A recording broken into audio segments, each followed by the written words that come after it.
ఈ వారం మన గెస్ట్ కాకి డ్రెస్ విడిచిపెట్టి నల్ల కోటు ధరించిన ఎక్సైజ్ ఆఫీసర్.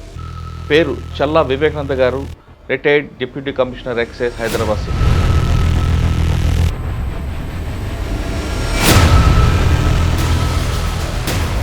సార్, ఈ డిపార్ట్మెంట్లో ఎక్కువ కరప్షన్ మీరు చెప్తున్నారు. ఒకటి ఒప్పుకుంటా, టోటల్గా తీసుకుంటే నెంబర్ 1 డిపార్ట్మెంట్ స్టేట్ వైడ్గా తీసుకుంటే మన 1 ఉంటుంది. ఎక్సైజ్, పోలీసు ఉంటాయి. ఇక్కడ ఓట్ బ్యాంక్ రాజకీయం అనేది రాజకీయాలు కలుపుతాయి. డిపార్ట్మెంట్కి రాగానే డబ్బులు వస్తాయని మీ వాళ్ళు ఉంటారు. ఈ రెండింటి మధ్యన ప్రజలు బాధపడుతుంటారు అనేది వాదన. అంటే డబ్బులు వస్తున్నాయని మీరు వెళ్ళరు, నాకు ఓట్లు వస్తాయని గవర్నమెంట్ కిందకి రాదు ఏం యాక్షన్ తీసుకోవడానికి. ఈ ఇద్దరి మధ్యన కొంతమంది అమాయకులు చనిపోతుంటారు. అది వాస్తవం అంటారు? ఒక తనిఖీ చేయాలని any uniformed officer, any uniformed, right from constable to commissioner, ఎవరైనా కూడా మీరు గుర్తుపెట్టుకోండి, గవర్నమెంట్ నుంచి మీకు అన్ఈక్వివోకల్గా నువ్వు నథింగ్ డూయింగ్, ఇది చేస్తావా చేస్తావా అని అన్నాడు అనుకోండి, నెక్స్ట్ డే ఫుల్ ఎఫిషియన్సీ వచ్చేస్తుంది. గుర్తుపెట్టుకోండి. అండ్ 100% చేస్తాం. పైనుండి ఎప్పుడైతే ఆ సిగ్నల్ కింది దాకా క్లియర్గా రాదో మనం చేయలేం. ఇంకోటి, ఎప్పుడైతే గవర్నమెంటు కొంచెం గోస్లో కానీ లేకపోతే దాన్ని పట్టించుకోవడం కానీ మానేశారనుకోండి, ఎనీ యూనిఫామ్ ఉన్న వ్యక్తి లక్షణం ఏంటంటే ఐదర్ పర్ఫామ్ అని చేస్తాడు, ఆర్ డబ్బులను తీసుకుంటాడు. రెండోది ఎక్కువ ఉంటుంది. అంటే పర్ఫామ్ చేసినంతసేపు చేస్తాడు, ఖచ్చితంగా చేయాలంటే ఖచ్చితంగా చేస్తాడు. దాన్ని చూచినట్టు పొమ్మంటే అర్థమేమి? అది చూచినట్టు పోతాడు, మరి ఊరికే ఎందుకు పోతాడు? ఛార్జ్ చేస్తాడు. సో అదే కరప్షన్. సో డెఫినెట్గా కొంచెం గట్టిగా ఇన్స్ట్రక్షన్స్ పైనుంచి ఉన్నప్పుడు ఇది అవుతుంది. సరే, గవర్నమెంట్కి ఇబ్బంది ఉంటే వాళ్ళ ఇబ్బందులు వాళ్ళకు ఉన్నాయి, కానీ మనం మాట్లాడాలి. సరే, ఇప్పుడు మనం మీ ప్రొఫెషన్లోకి వద్దాం. ఎక్సైజ్ విడిచిపెట్టి ప్రజెంట్ ప్రొఫెషన్లోకి వద్దాం. సెక్షన్ 37 NDPC యాక్ట్ ఏం చెప్తుంది? ఇటువంటి సెక్షన్లో ఎక్సైజ్ యాక్ట్ ఏం చెప్తుంది? NDPCతో పాటు ఇది కూడా ఏం చెప్తుంది? ఇటువంటి కల్తీ కళ్ళు అమ్మితే ఎలాంటి సెక్షన్స్ వస్తాయి? దానికి ఛార్జ్ షీట్ వేసిన తర్వాత ఎన్ని సంవత్సరాలకి శిక్ష అమలు అవుతుంది? ఎంత శిక్ష పడుతుంది? ఒకవేళ శిక్ష పడింది ముందు కోర్టుకి వెళ్ళిన తర్వాత వాళ్ళు బెయిల్ రావాలంటే ఏం చేయాలి? Section 37A up to 5 years imprisonment, 4 years అనుకుంటా, అప్ టు 4 years ఇంప్రిజన్మెంట్ ఉంది. అండ్ ఇందులో కూడా 41A నోటీస్ ఇవ్వడం ఉందా లేదండి? డైరెక్ట్ అరెస్ట్ అనా? అంటే 41A నోటీస్ అనేది జనరల్గా అప్లికబుల్ అది. కాకపోతే మన స్పెషల్ యాక్ట్ ఇదంతా ఇంటర్ప్రిటేషన్, మ్యాటర్ ఆఫ్ ఇంటర్ప్రిటేషన్. ఎందుకంటే మన special act, to be frank చెప్పాలంటే IPC, CRPC, ఎవిడెన్స్ ఇవన్నీ మేజర్ యాక్ట్స్, జనరల్ యాక్ట్స్. ఇది మన స్పెషల్ యాక్ట్. స్పెషల్ యాక్ట్కు 41A నోటీస్ ఇవ్వాల్సిన పని లేదు. యాక్చువల్గా డిపార్ట్మెంట్లో 41A కల్చర్ లేదు. సో డెఫినెట్గా అరెస్ట్ మ్యాండేటరీ, జనరల్గా చేస్తాం. అంటే అక్కడ పారిపోడు ఉన్నప్పుడు కూడా అరెస్ట్ చేస్తారండి? అంటే పారిపోడు సమస్య కాదు. ఇప్పుడు ఇక్కడ ఏంటంటే సాధారణంగా అరెస్ట్ అనేది పారిపోతాడని కానీ, సాక్షులు బెదిరిస్తాడని కానీ. ఇప్పుడు కరెక్ట్ పాయింట్కి వచ్చారు. ఫస్ట్ థింగ్, పారిపోతాడు, ఇన్వెస్టిగేషన్కి అవైలబుల్ ఉండడనేది ఒకటి. రెండోది, సాక్షులను బెదిరిస్తాడనేది ఒకటి. మూడోది, డెటరెంట్ ఎఫెక్ట్ కూడా. అంటే మనకు సొసైటీ మీద కూడా ఎంత ఎఫెక్ట్ ఉంది, ఏముంది, దాని గ్రావిటీ ఆఫ్ అఫెన్స్ అది కూడా చూడాలి కదా. డెఫినెట్ పక్కగా ఉంటుంది ఇవన్నీ. ఈ మూడు ఎస్పెషల్లీ ఈ రెండైతే కంపల్సరీ చూస్తారు. విట్నెస్లను బెదిరించడాన్ని మనం ఎట్లా కన్విన్స్ అవుతాం? కాలేం కదా. రికార్డ్స్ తారుమారు చేయొచ్చు, ఎవిడెన్స్ తారుమారు చేయొచ్చు. So there is every possibility. అయితే ఈ 37A కింద, స్మాల్ A కింద ఇది ఏది అడల్ట్రేషన్ చేస్తే ఈ రకమైన పనిష్మెంట్ ఉంది. దీంట్లో 37 క్యాపిటల్ A ఉంది ఒకటి. Capital A okay. Adulteration resulting in death or grievous hurt. ఇప్పుడు ఇది 37A అనేది మీకు పర్టికులర్ క్యాపిటల్ ఏ అనేది దీని కింద వస్తుంది. స్మాల్ ఏ అయితే adulteration resulting, adulteration by licensing. Okay. So that need not be death. ఇక్కడ 37 క్యాపిటల్ ఏ అంటే grievous, grave up to 10 years imprisonment. 10 years imprisonment. Maximum punishment 7 years దాటిపోయిందంటే 41 లేదు, పడలేదు. ఐపీసీలో కూడా అదే ఉంది. సో అదే 7 years దాటిందంటే 41 అవసరం లేదు. అంతే. సో ఈ 37 క్యాపిటల్ ఏంటంటే దాంట్లో ఒకటి ఉంది, causing death or grievous hurt or likely to cause death or grievous hurt. అంటే సపోజ్ డెత్ కావాల్సిన పని లేదు, సమ్ టైమ్స్ అది తాగితే డెత్ అవుతుంది, అటువంటిది అమ్ముతున్నాం. So even in such a case, అంటే మన చట్టాన్ని ఇంటర్ప్రిట్ చేయడము, మనం డిటర్మినేషన్ ఉందనుకోండి, టఫెస్ట్ డెఫినేషన్ ఇస్తాం. లేదు అంటే మరి స్లైటెస్ట్ డెఫినేషన్ ఇస్తాం. టఫెస్ట్ డెఫినేషన్ దాంట్లో ఏముంది, కేవలము డెత్ ఆర్ గ్రీవస్ హర్ట్ జరిగితేనే కాదు, డెత్ ఆర్ గ్రీవస్ హర్ట్ జరిగే అవకాశం ఉంది. సో అటువంటిప్పుడు కూడా చేయొచ్చు 37 క్యాపిటల్. సార్ వాటితో పాటు ఇప్పుడు A1, A2, A3, A3, 4 ఇస్తారు. ఇప్పుడు కళ్ళు కాంపౌండ్లో ఒక ఇష్యూ జరిగింది. దానిలో A1 దగ్గర నుంచి A6, A10 వరకు అనుకోండి ఎగ్జాంపుల్. అంటే లైసెన్స్ హోల్డర్ దగ్గర నుండి పనిచేసేవాడి వరకు మీరు దాన్ని స్టాగ్నేషన్ చేసుకుని వస్తారు కదా. అందరికి ఒకటే సెక్షన్ ఉంటుందా, సెక్షన్ మారుతుంటాయండి? సెక్షన్ మారదు. అంటే ఇప్పుడు క్రిమినల్ మన ఇప్పుడు మామూలుగా ఈ ఐపీసీ వీటిలో అనుకోండి, దీంట్లో ఎట్లా ఉంటుందంటే ఒక మర్డర్ చేసిన వ్యక్తిలో దాంట్లో మర్డర్ జరిగితే దాంట్లో రకరకాల రోల్స్ నిర్వహిస్తాడు. ఒక ఆయన కత్తి తీసుకొచ్చి ఇస్తాడు, ఒక ఆయన డబ్బులు ఇస్తాడు చంపమని, చంపిన తర్వాత సహకరిస్తాడు, ఎయిడింగ్, అసిస్టింగ్ ఆర్ అబెటింగ్, అదొక సబ్జెక్ట్. సో ఇక్కడ డైరెక్ట్గా నేరం చేసిన వ్యక్తి ఒకరు ఉంటారు. ఇక్కడ కూడా ఏంటంటే ఇక్కడ మన దగ్గర అంత వైవిధ్యం ఏం లేదు. సో ఇక్కడ ఏంటంటే జనరల్గా మనం చేసేది స్పాట్లో ఎవరున్నారో వాళ్ళని ఏమని పెడతాం నార్మల్ స్పాట్లో. ఎందుకంటే any law enforcing agency principal ఏంటంటే మనము ఇన్వెస్టిగేషన్ అంటే ఫ్రమ్ నోన్ టు అన్నోన్. అర్థం, తెలిసిన విషయం నుంచి తెలియని విషయానికి పోతాం మనం. తెలిసిన విషయం ఎక్కడుంది, ఫస్ట్ పట్టుకున్న అతను ఫస్ట్ అక్యూజ్డ్, వాళ్ళు ఏం చెప్పాడు అన్న దాన్ని బట్టి మనం ఇదవుతాం. సో నార్మల్గా ఫస్ట్ దొరికిన అతను స్పాట్లో ఉన్న అతను A1 అవుతాడు, తర్వాత క్రమక్రమంగా. లేదా ఫస్ట్ అతనే క్లియర్గా చెప్పాడు ఫలానా అతను చేశాడని చెప్పని, అక్కడ స్కోప్ ఉంటుంది. ఏంటంటే ఇప్పుడు సపోజ్ మనము అది ఫలానా అతను చేశాడు అని చెప్పని చేస్తే ఇది అవుతాం. అయితే దీంట్లో నార్మల్గా ఏమవుతుందంటే క్రిమినల్ కేసులలో వైకేరియస్ లయబిలిటీ ఉండదు అని జనరల్ ప్రిన్సిపల్. అంటే సపోజ్ ఒక నౌకరో ఎవరో లేక అక్కడ ఉన్నతను నేరం చేశాడు అనుకోండి, పై అతను నేరం చేసినట్టు కాదు అని general principal. But excise act కానీ NDPS యాక్ట్ కానీ స్పెషల్ యాక్ట్స్. స్పెషల్ యాక్ట్స్లో స్పెసిఫిక్గా ఉంది master is responsible for the acts of agent అని చెప్పి. సో అక్కడ ఏమైంది, ఇతను ఏం చేసినా అతను చేసినట్టే. సో క్లియర్గా అతను ఏమని పెట్టచ్చు లీగల్గా, there is nothing problem, no problem. ఇక ఇన్వెస్టిగేషన్ పాయింట్ ఆఫ్ వ్యూకి వచ్చినాక ఫైనల్కి వచ్చిన తర్వాత మాత్రం TCS ప్రెసిడెంట్ చెప్పంది ఈ ఏమంటారు ఇటు నుంచి అటు కూడా కదలదు. సో డెఫినెట్గా అతను ఏమని అవుతాడు కదా. సో అదొకటి. అక్కడ పైనుండి కింది దాకా వాళ్ళ రోల్స్ని బట్టి చేసుకుంటూ వస్తాం. దీంట్లో అడల్ట్రేషన్ చేసిన అతను, ఎవరెవరైతే కెమిస్ట్ ఉంటాడో ఆయన, తర్వాత సప్లై చేసిన అతను ఎవరెవరో వాళ్ళు ఉంటారు, కింద వాళ్ళకి అసీజ్ చేసిన వాళ్ళు ఉంటారు, వీళ్ళందరూ ఉంటారు. ఇంకా ఇక్కడ ఒక విషయం చెప్పడం మర్చిపోయాను. చాలా సొసైటీస్ ఏం చేస్తారంటే లీజ్కి ఇస్తారు. లీజ్కి ఇచ్చినప్పుడు మరి లీజ్ తీసుకున్న అతను బెనిఫిషియరీ, అతను ఫస్ట్ దాన్ని డెఫినెట్గా పెట్టాలి. ఇప్పుడు సొసైటీ ప్రెసిడెంట్ కంటే ఇంకా అతను ఇంకా ఎక్కువ responsible, because is the person who has indulged in adulteration. So అతన్ని డెఫినెట్గా పెట్టాలి. నార్మల్గా లీజ్ అనేది చాలా కామన్ అయిపోయింది. లీజ్ హోల్డర్ కూడా వస్తాడు ఇందులో. లీజ్ అనేది ఇల్లీగల్, వెరీ మచ్ ఇల్లీగల్, సమస్య లేదు. ఆయన కూడా ఇప్పుడు ఒకవేళ ఈ కేసులో వస్తే లీజ్ ఇచ్చిన వ్యక్తి కూడా మరి ఇందులో లీజ్ ఉందా లేదా కాదు జనరల్ గా అడుగుతున్నా. ఎస్ ఈ హ్యాస్ టు బి బుక్డ్. ఒకవేళ అతను ఇచ్చిన సంబంధం అనేది కుదరదు, అది తప్పు అవుతుంది. అదొక క్రైమ్, ఇది ఒకటి.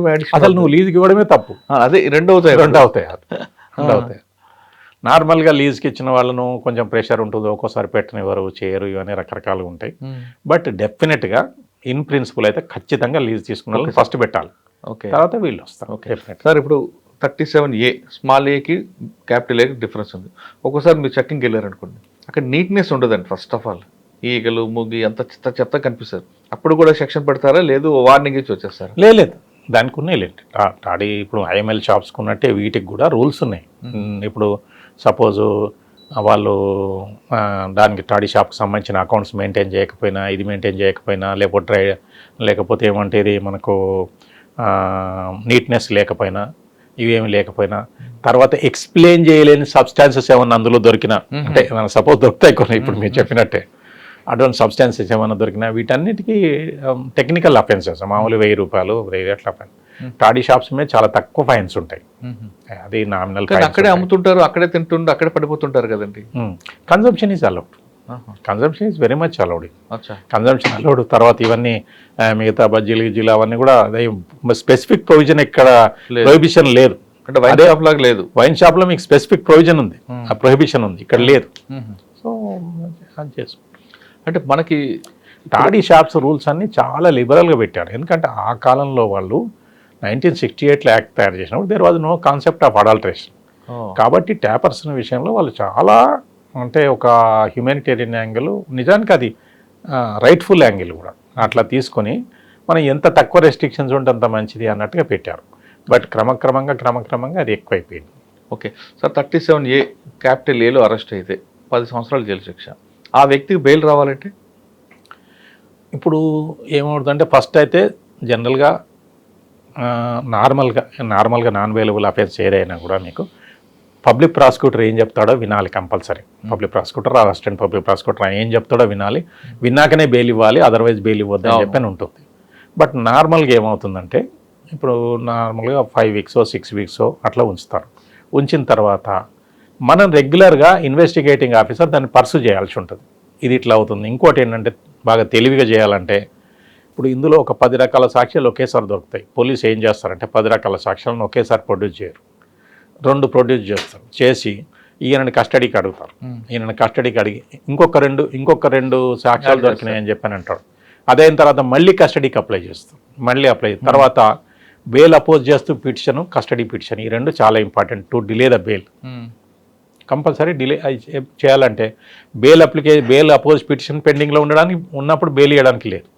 అట్లే కస్టడీ పిటిషన్ పెండింగ్లో ఉన్నప్పుడు బెయిల్ ఇవ్వడానికి లేదు. సో కస్టడీ కూడా ఏం చేస్తారు, 2 సార్లు 3 సార్లు 4 సార్లు కస్టడీ. తర్వాత ఇప్పుడు కస్టడీ రూల్స్ మారినాయి మీకు తెలుసు కదా. ఇప్పుడైతే 45 డేస్ దాకా ఒకేసారి కస్టడీ తీసుకోవచ్చు. ఇంతకుముందు 3 రోజులు 4 రోజులు ఇవ్వాలని కూడా. ఇప్పుడు సపోజ్ మేము ఆదిలాబాద్లో ఉన్నప్పుడు ఇండోర్కి వెళ్ళి రమ్మంటే 24 అవర్స్ ఇచ్చేవాడు. ఎట్లా పాసిబుల్ 24 అవర్స్ ఇండోర్ పోయి రావడం? లేదు మీరు మళ్ళీ వచ్చేసేయండి అంటే ఇవన్నీ పాసిబుల్ కావండి. అంటే 48 అవర్స్ ఇచ్చేవాడు. 48 అవర్స్లో ఎక్కడ పరిగెత్తుకొని పోతాం, ఏమి ఇన్వెస్టిగేషన్ చేస్తాం? ఇప్పుడు 45 డేస్, టోటల్ 60 డేస్లో 2 రోజులు 3 రోజుల చొప్పున 10 సార్లు తీసుకోవచ్చు. ఎంత ఫ్లెక్సిబిలిటీ ఇచ్చారంటే 45 రోజుల వరకు ఒకేసారి తీసుకోవచ్చు. ఇట్లా కస్టడీ విషయంలో అయితే బ్లాంకెట్కి ఇచ్చేశారు మొత్తం. భారతీయ నాగరిక సురక్ష సంహితలో ఇంతకుముందు ఉన్న పాత సిఆర్పిసి స్థానంలో ఉన్నది. అది మాత్రం పోలీస్ ఆఫీసర్ ఇన్వెస్టిగేటింగ్ ఆఫీసర్కు వండర్ఫుల్ లాంగ్ హ్యాండ్ ఇచ్చారు, ఇవ్వాలి కూడా అది. ఇప్పుడు ఈ 37Aలో అంటే మినిమం 45 డేస్ లోపల ఉండాల్సిందే బెయిల్ రావాలంటే. ఇట్ ఆల్ డిపెండ్స్, అది how best we can defend. ఇప్పుడు ఎందుకంటే ఆ అవతల కూడా మరి బాగా గట్టి అడ్వకేట్నే పెట్టుకుంటారు. ఆయన మనలాగా ఏదో చెప్తుంటాడు చెప్తుంటాడు. అక్కడ మనం ఏమంటాడు అంటే మేము అవైలబుల్ ఉంటాము, మేమంతా సాధు మేము మాతో ఎవరికి హామ్ లేదు, మేము ఎవరిని బెదిరించడం లేదు, చేయట్లేదు, ఇట్లా అంటారు. సో ఇవన్నీ ఉన్నప్పుడు మనకు ఇందులో హెల్త్ గ్రౌండ్స్ ఏమైనా పనికొస్తాయండి? హెల్త్ గ్రౌండ్స్ నార్మల్గా ఫస్ట్లో పనికిరావు పెద్దగా. అంటే మరీ ఆయన ఏదో 70 ఇయర్స్ 80 ఇయర్స్ అట్లా ఉండి మరీ సీరియస్లీ సిక్ ఉంటే తప్ప నార్మల్గా హెల్త్ గ్రౌండ్స్ పెద్దగా పనిచేయడు. ఓకే సార్, ఇందులో ఒకవేళ ప్రూవ్ అయిన తర్వాత 10 సంవత్సరాలు జైలు శిక్ష. ఇక చనిపోయిన వ్యక్తికి ఏమిస్తారు నష్టపరిహారం? కరెక్ట్ పాయింట్కి వచ్చారు మీరు. ఏమైందంటే టాడీ అడల్టరేషన్ కంట్రోల్ చేయాలంటే ఒక ప్రధానమైన స్టెప్ తీసుకుంటే సరిపోతుంది. ఎవరైతే టాడీ అడల్టరేషన్ ద్వారా ఎవరి కారణంగా అయితే అతను చనిపోయాడో ఆ విక్టిమ్ కాంపెన్సేషన్ వేసుకునే ప్రొవిజన్ ఎక్సైజ్ యాక్ట్లో పెట్టమనండి. అది లేదా ఇప్పుడు? లేదు. అయ్యో, అది పెట్టమనండి. ఎగబడిపోతారు. ఒక్కొక్కడు 20 లక్షలు 30 లక్షలు మీ కాంపెన్సేషన్ క్లెయిమ్ చేస్తే ఇప్పుడు దెబ్బకు పారిపోతారు. కరెక్టే కదా. వాడు సరైన చేస్తాడు, మూసుకొని వెళ్ళిపోతాడు. అంతే. ఇప్పుడు ఏముంది అరెస్ట్. ఇంకోటి ఏమవుతుంది, ఇస్తే గవర్నమెంటే కాంపెన్సేషన్ ఇస్తుంది. జనరల్గా గవర్నమెంట్ ఏంటంటే లిక్కర్ విషయంలో, టాడీ అడల్టరేషన్ విషయంలో, డ్రగ్స్ విషయంలో నార్మల్గా in principle government compensation pay చేయదు. తక్కువ ఉంటుందండి. కొన్ని ప్రత్యేకమైన పరిస్థితుల్లో ఏదైనా అమ్మాయిల వరం లాంటి కేసులు ఏదో కొన్ని కేసులు ఇచ్చినట్టున్నారు, బట్ జనరల్గా అయితే ఇవ్వరు. సో గవర్నమెంట్ కాంపెన్సేషన్ ఇవ్వరు, వీళ్ళు ఇవ్వరు. అంటే నువ్వు తాగినోడు నీ కర్మ అని అంటే ఎట్లాగా? సో మీరు కాంపెన్సేషన్ క్లాజ్ పెట్టండి, డెఫినెట్గా మీకు అసలు దాదాపుగా నాకు తెలిసి 2/3 వరకు కంట్రోల్ అయిపోయింది. చేసిన వాడు కూడా పర్ఫెక్ట్గా. ఇప్పుడు నార్మల్గా ఏం చేస్తారంటే ఇట్లా కాకుండా ఇక అమాయకత్వంతో పద్ధతిలో నేను శవాన్ని తీసుకొస్తాను, టాడీ షాప్ ముందు పెడతాను, మాట్లాడతాను, గొడవ చేసుకుని ఏదో చేసుకుంటాను, వయా మీడియా ఏదో చేసుకుని వెళ్ళిపోతారు. సో ఎప్పుడైతే డబ్బులు తీసుకున్నాడో మన భారతీయులకు జనరల్గా మనకు అలవాటు ఏంటంటే డబ్బులు తీసుకోగానే సాఫ్ట్ అయిపోతాం. అయిపోయి ఎవిడెన్స్లో కూడా అటు ఇటుగా చూస్తాం, ఏదో మరి దానివల్ల దాగాడా, దేనివల్ల అదేడా, దేనివల్ల ఇదేడా చెప్పలేమని చెప్పని ఏదో చెప్పేస్తారు, అటు ఇటుగా వెళ్ళిపోతాం. ఇప్పుడు ఆ కాంపెన్సేషన్ ఏంటంటే మా వాడు చనిపోయినందుకు నేను డబ్బులు తీసుకుంటున్నా తప్ప వాళ్ళని ప్రొటెక్ట్ చేయడానికి కాదు అనే అవేర్నెస్ అతనికి ఉండాలి కదా. అవును, ఉండదు. ఏముంది సార్ చనిపోగానే మీరు అన్నట్లుగా తీసుకొచ్చి ధర్నా చేస్తారు, ఆయనకు 50,000 1,00,000 రూపాయలు ఇస్తారు, ఒక కాగితం రాయించుకుంటారు, క్లోజ్. అంటే ఈ కాగితాలు ఏం పని చేస్తాయిలేండి. ఆ కాగితం పంచేయగా ఊరికనే ఇచ్చాను రాయించుకుంటాడు, అయిపోయింది. ఆ ఊరు పెద్ద మనుషులు కూర్చుంటారు, అవును వీడికి డబ్బులు ఇచ్చి అందులో వాడు కూడా కొంత తింటాడు. అవునవును. అంటే ఇప్పుడు ఇందులో నష్టపరిహారం ఇవ్వాలని క్లాజ్ కనిపెడితే పర్ఫెక్ట్గా అవుతుంది. చాలా వరకు పర్ఫెక్ట్ సాల్వ్ అమ్మేవాడు కూడా జాగ్రత్త గొల్ల దగ్గర పెట్టుకుంటాడు. ఖచ్చితంగా. అసలు మీకు ఒక 3-4 కేసులు పెద్ద పెద్ద సూట్లు పడ్డాయనుకోండి, దీంట్లో కాంపెన్సేషన్ దీని మీద పడ్డాయనుకోండి, లేదా కాంపెన్సేషన్ మినిమం అమౌంట్ కూడా ఫిక్స్ చేశారనుకోండి, దాంట్లోనే ఏదైనా పెద్ద అమౌంట్ ఫిక్స్ చేశారనుకోండి, అసలు అల్టరేషన్ దెబ్బకు 90% ఆగిపోదు. అంటే అది చాలా తక్కువ అమౌంట్, దానికి ఎంత అంత భారీ ఎత్తున నష్టపరిహారం అనుకోవచ్చు కదా. కళ్ళు సీసా అమ్మితే 20 రూపాయలు. మీకు అట్లా కాదు కదా మీరు, అంటే we should never ever compare the cost of toddy sold, అది కాదు అక్కడ. ఇతను లైఫ్ పోయింది, లైఫ్కు అక్కడ మనం తీసుకోవాలి తప్ప, మనం దానివల్ల నాకు 10 రూపాయలే వచ్చినాయి, 20 రూపాయలే వచ్చినాయి కాబట్టి 20 రూపాయలు వచ్చింది కాబట్టి నేను 10 లక్షలు ఎందుకు ఇస్తా అంటే, అక్కడ లైఫ్ కదా. మీకు మోటార్ వెహికల్ యాక్సిడెంట్స్ దీంట్లో ఉంది. ఒక మనిషికి ఎట్లా ఇస్తారు చెప్పండి, అతని ఏజ్ చూస్తారు, అతని ఎర్నింగ్ కెపాసిటీ చూస్తారు, చూసి ఏదో కనీసం ఏంటంటే ఒక 3 సంవత్సరాలు యావరేజ్ తీసుకుంటారు. అక్కడి నుంచి ఆయన 60 ఇయర్స్ దాకా కనీసం క్యాల్కులేట్ చేసి ఇయర్ ఎంత సంపాదిస్తున్నా అంత లెక్కలేసి ఇస్తారు. అవును, అలాంటి చనిపోయిన ప్రతి వ్యక్తి ₹1 కోటి ఇవ్వాలండి. చెప్తున్నాను, అట్లానే కాదు, ఒక మినిమం ఇంత కాంపెన్సేషన్ అని చెప్పి పెట్టారనుకోండి, డెఫినెట్గా అది చాలా ఇంపాక్ట్ వస్తుంది. సార్ ఇటువంటి సంఘటనలు ఇకపై రిపీట్ కాకుండా ఉండాలంటే మీరు ఏం చెప్తారు గవర్నమెంట్కి? ఫస్ట్ థింగ్ ఏంటంటే మనకున్న యూనిట్ని, ఒక్కొక్క యూనిట్ని కంట్రోల్ చేయమంటారు, క్లోజ్ చేయమంటారా, లేదు మీరు అన్నట్లుగా నష్టపరిహారం సెక్షన్ యాడ్ చేస్తే ఆటోమేటిక్? ఫస్ట్ థింగ్ ఒకటి టాడీ ట్యాపింగ్, మళ్ళీ నంబరింగ్ పెట్టడం బెటర్ అండి. ట్రీస్ నంబరింగ్ పెట్టడం అనేది కంపల్సరీ, ట్రీస్ ఎన్యూమరేషన్ కంపల్సరీ పెట్టాలి ఫస్ట్. అది రెండోది ఏంటంటే కొంచెం ఈ ట్రాన్స్పోర్టేషన్ అవి కూడా రెగ్యులర్గా చెక్ చేయడం, అవి చేయాలి. మూడోది టాడీ ట్యాపింగ్ టెస్ట్ కంపల్సరీ చేయాలి. సో ఎవరన్నా ఒక సొసైటీలో కొంతమంది మెంబర్స్ కంప్లైంట్ ఇచ్చారనుకోండి, ఏమని, ఈవెన్ 1 మెంబరే ఇచ్చాడనుకోండి, ఇప్పుడు నువ్వు జెన్యూన్ ట్యాపరే కదా, అతను కంప్లైంట్ ఇచ్చాడు, ఓకే ఫ్రివలస్ కంప్లైంటే, చెక్ చేయడంలో నష్టమే ఉంది, నువ్వు ఎట్లాగో ట్యాప్ చేస్తున్నావు కదా, నష్టమేముంది? సో అది ప్రాబ్లం.